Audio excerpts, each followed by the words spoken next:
Hello, everyone, and thank you for joining me in another episode of Running to Write, where I give questionable writing advice through running metaphors. And let's see, thank you, Richard and Lauren and Adriana, for all being here in the chat. You are all awesome. And Adrian, too, thank you. I know tonight is a slightly altered schedule because it's a Tuesday, and I normally do this thing on Monday nights at 7. And coming up next month, I'll be starting at 6 once a month to do write-a-thons and to do sprints. But for right now, I just want to say thank you all for joining me, and I hope I give some good advice for sparking creativity. Ooh, cool. Nicole, thank you for coming in too. And yes, Tip's hat, of course.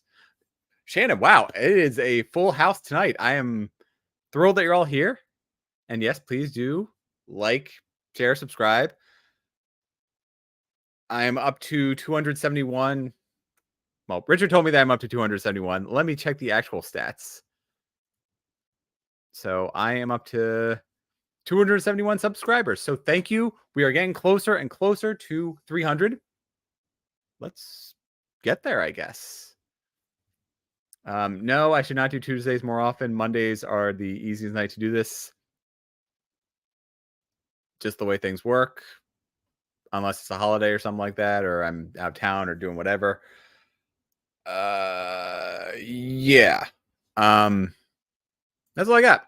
So that's enough housekeeping for tonight. Let's get started on the episode. Whew. These past few weeks have been tough at work. The to-dos keep piling on, and I am stretched to the point of breaking, which is ironic because very short time ago, I was on vacation and coming back from that. Let's just say I needed vacation from vacation. And honestly, I took off yesterday. And the amount of stuff that I had to deal with for missing just one day is, well, kind of absurd. So mentally, that leaves me in an empty state where creatively, I am struggling to, first of all, be motivated to pursue my creative endeavors like writing, and two, to come up with new ideas for my stories. It's not easy, and I overcome this with a lot of difficulty, or I give in and spend an entire night playing Age of Empires. Where does that creativity come from? Where do our ideas originate? Well, here are 5 strategies I've come up with to sit down and write after a long day of work. Actually, fun fact, tonight while I was off walking my dog, I came back. I had a really cool idea for a conversation to happen in the climax of the work in progress I'm currently working on. So I had a couple of really cool ideas to jot down just before this. And yeah, that got me writing up until basically the showtime. So yeah. Although, spoiler alert, I do produce my best work on Saturday mornings after a long run. So that means that on most days, like today, I had to force myself to come up with ideas between work and dinner time, or work and here. I also want to point out that I am an in-depth planner and outliner. If you're a pantser or some combination of writing your stories without a fleshed out outline to guide you, good on you. And actually, next week, I'm going to do a really deep dive into the method I'm using to outline called Snowflake. It's pretty cool. Basically, start off with a core idea and then sort of spread outward until you end up with a unique design. So that is where I'm coming from.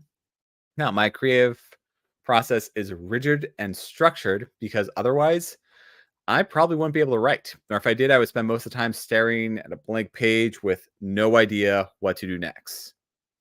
So, number 1, my first tip is to devote the time that's needed.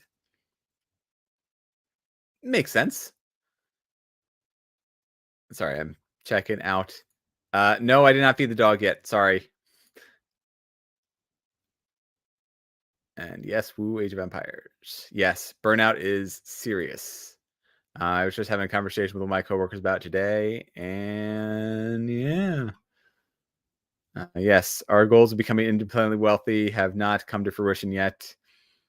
Unfortunately, I did not join the Bitcoin bandwagon when I could have, put in $30 and gotten out millions of dollars as of right now. And yes, we always want more than 24 hours a day because there's not enough time to sleep, eat, work, live, have fun, and still be creative. Now, anyways, number one, we got to devote the time that's needed. And I just said that we don't have enough hours in the day, but oddly enough, setting aside the time needed to write is a basic and arguably the most important step. I isolate myself in a writing habitat devoid of noise, and especially I go through the effort of removing my cell phone. Committing to that 20-minute, 30-minute, or hour-long time period is essential for my writing and to let creativity flourish. Equally as important is to not focus on the time itself. So if I set aside 20 minutes, I'm not staring at the timer every 5 minutes, every 10 minutes, every whatever. I get lost in the moment. Thinking about how there's only 10 minutes or 5 minutes left puts pressure on ourselves, which stifles my creativity. I'd be a hypocrite if I said this is easy or if I followed it all the time. This past week, like I mentioned, work has sapped all my desires to be creative. Next week, it's not looking good either. That means I need to focus on the weekends and do tricks to jot down notes before work or after work before dinner, just like I did after I walked Rufus. Time boxing is a really great strategy where we set aside an explicit amount of time to perform one single task, in this case, writing, and wholly devoting ourselves to this one task, at least for me, sets the groundwork to think creatively within a specified and well defined amount of time. Yes, it's kind of like boxes within boxes, and that's not for everyone. This strategy does not work. I know tons of creative people where this wouldn't be a good idea for them, but for me, that's what I do. And the time will pass, the words will come, but I don't force them out. And that leads me to number two. Just write. Ignore the words on the page. Don't entirely ignore them, obviously, but don't focus on them either, or specifically how much or how little we've written. Write what we want to write, however we want to write it. Is the grammar bad in this first draft? Of course. Is the plot missing? Yeah, it's going to be a mess. Did I just write a scene of talking heads in a right room? Yeah, that's guilty as charged. That's the trick. It doesn't matter. I just want to write. Many ideas lead us astray down a route that diverges from the story I intended to write. Doesn't mean that it won't ultimately help us get there. So I might get caught up in a moment and steer my characters well off the outline. Okay. If I can steer them back, great. If I can't, then in the next writing sprint, I might double back, undo the damage I've done, and start from there. But practicing our craft, regularly writing, it develops our skills as writers to either avoid those changes to the story or to adapt from them. Oftentimes, these free thinking writing sessions can come back to be incorporated in the story at a later point. And by allowing me to work through a patch of writer's block, it gives me new solutions to problems the characters face that I didn't originally think of. And if I need a shove to get my ideas flowing, we can always use writing templates. This can be a one sentence starter or a short story prompt or 10 words that we need to use within our next writing session. That being said, don't let additional writing ideas block us from ever finishing what we start. So if I'm sitting here to write my next novel, I don't want to spend all my time that I devote to writing to practicing my craft or coming up with new ideas. It's easy to get caught up with shiny new idea syndrome when the writing process becomes difficult. And rather than do the hard work to finish a novel, we can perpetually keep starting new ones. This goes back to having that discipline to setting aside the time to write as my first step. So I set aside explicit time to write on my novel. If I want to do a short story, if I want to do a writing prompt, maybe I do that first and then I have a break and then I come back and so I do 20 minutes for a writing prompt, come back, do 30 minutes for my novel. As for just writing and putting words on that page, nothing says inspiring creativity like adding a scene for something that is well outside of our comfort zone. And that really helps out when the story is settled into a regular pattern. So like I said, I'm a very thorough outliner, which means I know exactly what's going to happen, which means I know what many of my crutches are. And so I might just throw a wrench in there to see sort of what happens. That could help me, like I said, come up with different solutions to the problems that the characters face that I hadn't originally thought of. It may not fit in the specific part, so writing that other part, going off, we getting lost in our thoughts, allowing ourselves to be led astray, that might not fit in a specific area that I'm working on within the novel, but what if it does?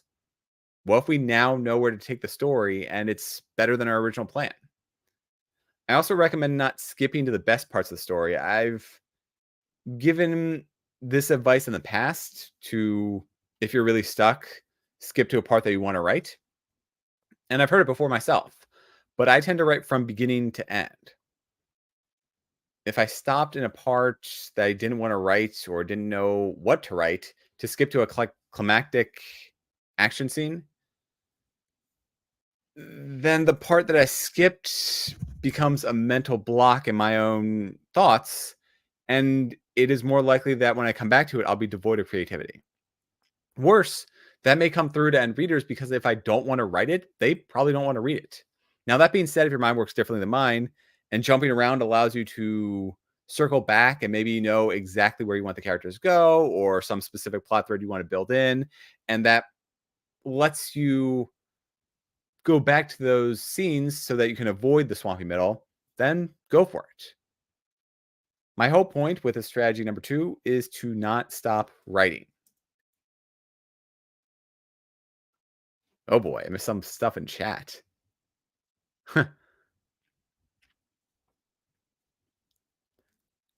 Yeah, there are no gratuitous passion scenes in my story, but that's fun.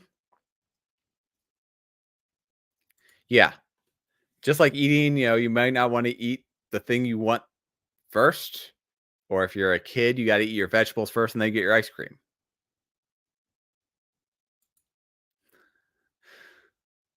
Oh boy, it is only getting worse and worse the further I go back. Um, okay, yeah, well, we'll skip ahead to Nicole. We'll go right over everything else. That's my own obstacle. And yeah, I agree. Falling is very easy to fall into a rabbit hole on our phones. Number 3, dream journals. I regularly have twisted dreams that leave me unsettled or feeling deeply emotional. I also keep a pen and paper near my bed.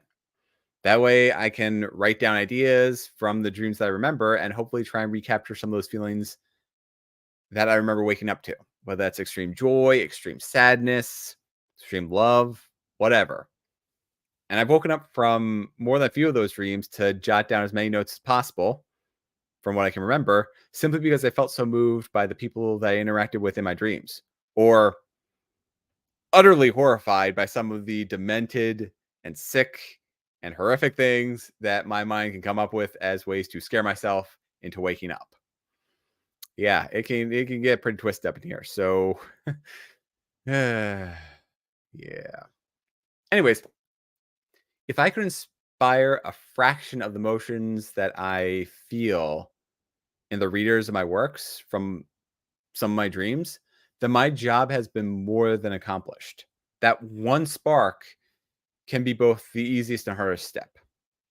A strong enough idea can propel the story well past character drafts and development and generate a convincing and engaging setting as well as plot all the way through the first draft. In fact, my Into the Void series, it started off as a weird recurring dream where I was fighting a bear inside of a volcano.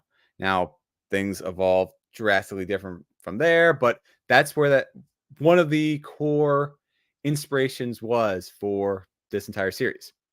I just want to know why my character was fighting in a weird setting, and the story unfolded from there. So I wrote based on the idea and refined everything considerably until the story I initially envisioned ended up nothing like the end results. Although, oddly enough, within book 4, I might be coming back to that core idea, but slight hints and spoilers there. There are plenty of dreams that I wrote down that didn't end up in any of my stories and never will, or they're ideas I plan to include in something else. Even so, some of my best ideas come when I'm dreaming, running, or in the shower. Basically, my mind is focused elsewhere, and in that lucid state, I come up with some of my best plot elements or dialogues for stories. Like I mentioned, I was walking my dog, I don't know, an hour or so ago, and I had to stop and jot down a note in my phone because I had a really cool banter moment that I wanted to include. Number four, break our habits. Yeah, my first point is all about how my process is rigid and procedural, like a trail of dominoes where one falls after the next, after the next, after the next, after the next. Well, shake things up.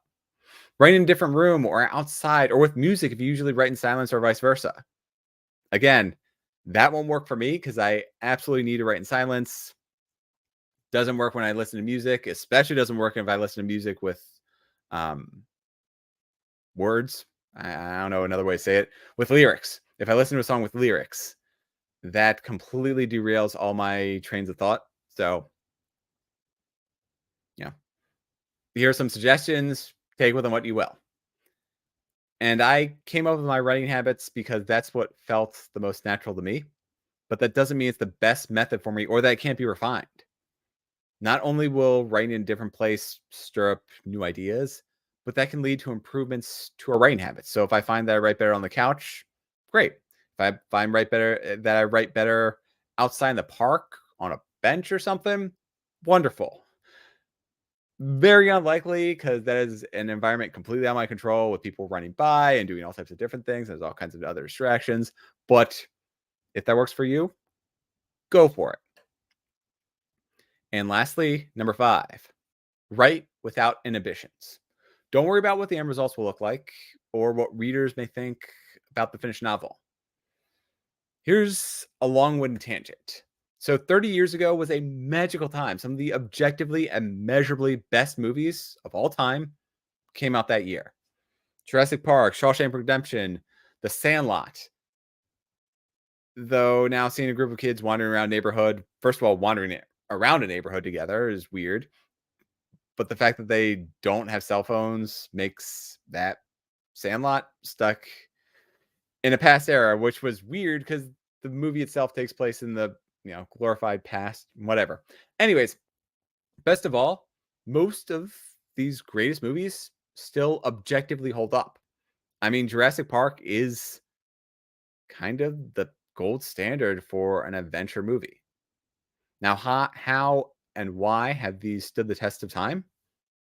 Why don't modern movies do the same? Are we out of ideas? I don't think so, and I definitely hope not. But first of all, it's a numbers game. So most people remember the best and forget the rest. There were also a lot of trash in the 90s when CGI was first becoming mainstream. Simply put, there was a time where money and quantity felt like they were less of a concern than quality. There was a while where multiple Marvel movies were dropping into theaters each year, and obviously the quality of each we had very diminishing returns in terms of overall enjoyment of Marvel movies.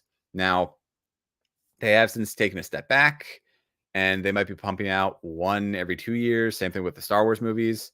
Hopefully, they'll fix the problems that they've had because right now, I haven't seen the last few Marvel movies and I really have no interest in doing so. And the same with Star Wars. Like they're talking about Rogue Squadron and a couple of other ones that have come out or that will be coming out, and I just don't care.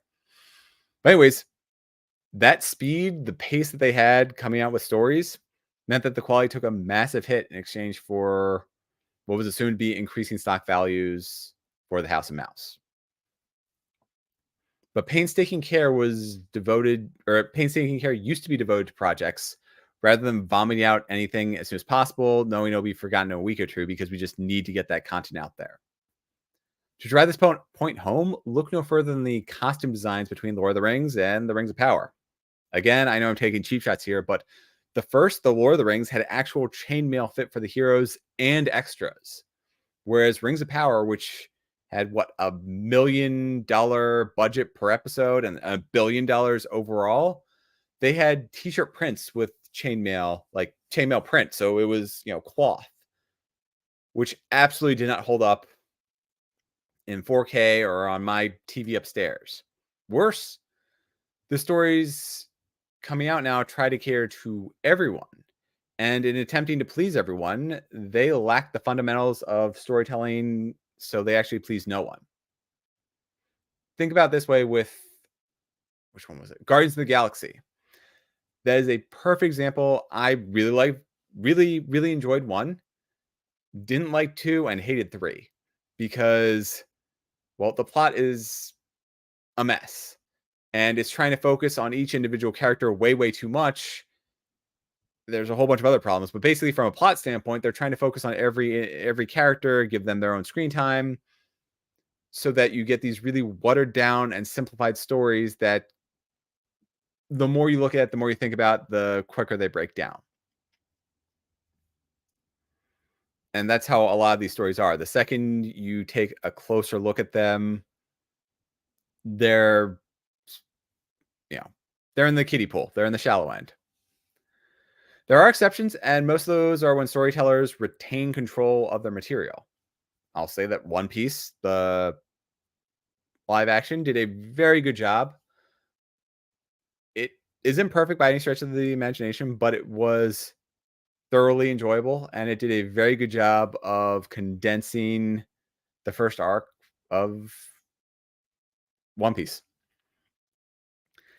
And in that case, you can see that there's painstaking care put in the show. So there's a character who's a cook, and he became the chef for the crew. He taught himself how to cook so well that he was just making stuff while they were on set. And I'm pretty sure that the woman who is the thief of the group, she taught herself how to pick locks and to do all this other stuff. So there's a whole bunch of fun things where the characters, like Aragorn from Lord of the Rings, where he learned how to fight with a sword, and when he, was done with being on set, he would just disappear to go off into the woods and fish for an hour or something like that. So when the actors, when the directors, when everyone involved, when the writers aren't obsessed with chasing the all-powerful dollar bill or chasing market trends, we can create some fantastic work. And to go off on another rant, the common belief from the 90s, early 2000s about why we changed from 2D animation to 3D is that 2D animation was too difficult to do and costly compared to 3D. But in the truth is actually much worse. It's that 2D animators were unionized and 3D animators were not. So therefore, 3D animators could be squeezed harder. They could be work longer hours for less pay, and they could squeeze out more and more products in a shorter amount of time. So we're hearing all kinds of stories about impossible schedules and bare resources that stifle creativity for the art. So rather than the 2D renaissance that's still going on globally, we in the US have relatively low quality in terms of modern shows with 2D animation. There are exceptions. Steven Universe and She-Ra are two of the great break the mold examples I can think of from the past 10 or so years, and there are others. But in many cases, both the quality of story and the quality of art on screen have declined dramatically because they're, again, chasing after trends, or they're just trying to put content out there for the sake of having something. And that's a whole other rant between the different, Disney Plus, Netflix, all that, how they just want to have something rather than something good. And in so many cases, both the quality of story and the quality of art, it's not worth it. So all the more reason to write the story that we want to tell rather than trying to write to market. To be fair, this had made my books extremely difficult to market. So don't necessarily follow this advice. I I tell people that this book is an urban fantasy that slowly evolves into science fiction. I spent all Sunday, I was at an in-person event trying to describe what my book is in as short a moment as possible, and it was really quite a struggle. So I have a couple of taglines that I use, but in my opinion, they don't really accurately describe how much gets conveyed in my story. So the easiest thing I go for is it's X-Men meets Stranger Things. That gives a couple of visuals, pretty accurate, but also less so, and especially as the series goes on. But that's neither here nor there. So, anyways,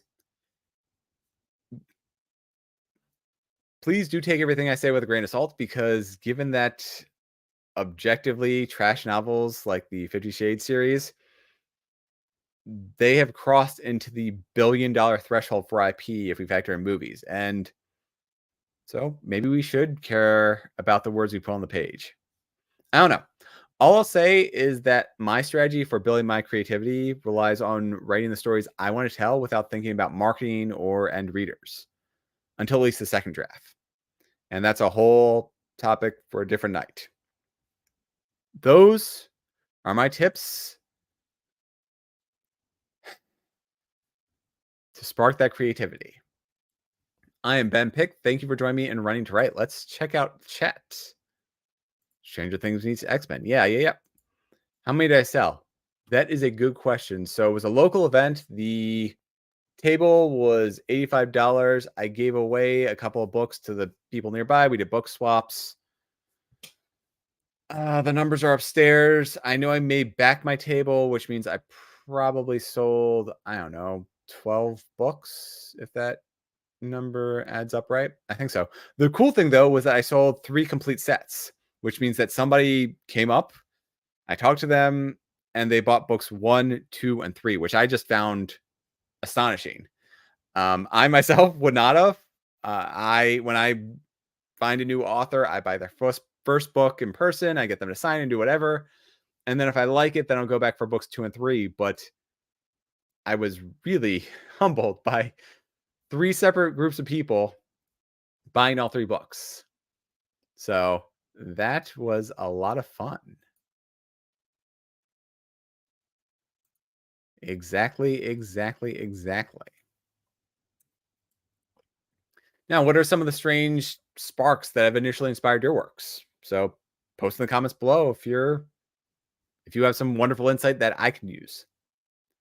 Let's see. We are coming up towards the end of April at the time of this recording, so don't forget to sign up for my Writing to Write monthly newsletter. I'm working on expanding this out from just my own historic musings and pictures of Rufus, although those will obviously be included. And I'm doing more newsletter swaps. So last time there was a free book that was a free fantasy book that was available to people within the newsletter. They click the link and sign for somebody else's newsletter, and you get a free fantasy book. It was the book 1 of their series. I'm doing the same thing this coming month. So if you are interested in free books, this one, I don't know much about it. I know there's a really cool dragon on the cover, and it looks very interesting, but I don't know much about the book. I have 2 weeks to read about it, read the blurb, and come up with something cool to include in my newsletter. But there will start being freebies within my newsletters, so there's no time like the present to sign up. And that means you all get info about great other indie books that we might otherwise never know about. That out of the way, see you next week. Until then, spark our creativity, whether that means chaining ourselves to a desk with our laptops or writing without a care for what we're actually putting on the page, at least in the first draft. And I will see you back to my regular time next Monday, 7 p.m., talking all about how to write using the snowflake outline method.